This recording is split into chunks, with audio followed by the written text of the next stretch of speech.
Well, Congress's failure to pass a spending bill has resulted in a shutdown of the federal government. This leaves some federal workers out of a job. Yeah, that's right. Whether that is temporary or permanent remains to be seen. Charity Johnson spoke with some MSU professors to find out what this all means for Mississippians.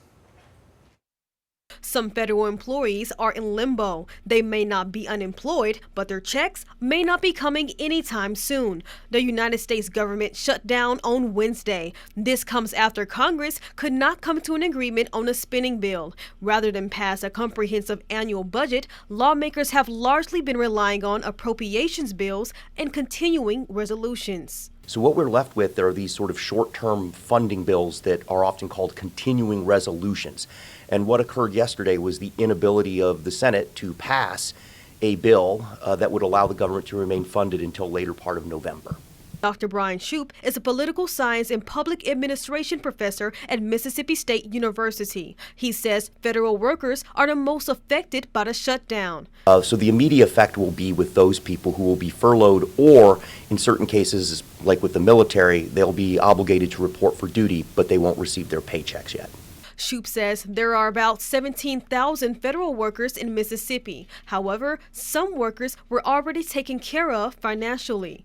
And so for things like Homeland Security, ICE, certain programs that were especially funded in the Big Beautiful Bill from earlier this summer, those individuals should not see their pay as interrupted in the same way as other workers.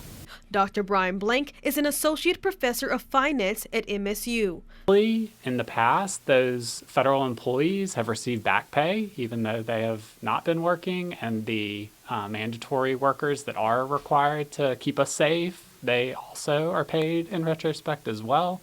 But at a really high level, what it means for us is that any of our interactions with the federal government will slow down a little bit in the coming weeks. Existing benefit payments should already be going out, but there could be delays in approval for new applications for things like Social Security, VA, or Medicare benefits if no one is in an office to process requests.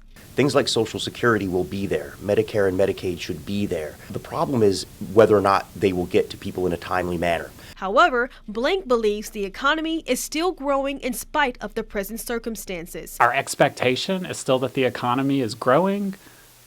To be honest, it's actually expected to grow relatively rapidly. So if it grows a little bit slower, the economy can still be in a really healthy position despite some of these disruptions that we may observe over the coming weeks. This is the first government shutdown since 2018. Telling your story in Starkville, Charity Johnson, WCBI News. And CBS says the Senate is expected to begin its next round of votes on funding the government Friday afternoon.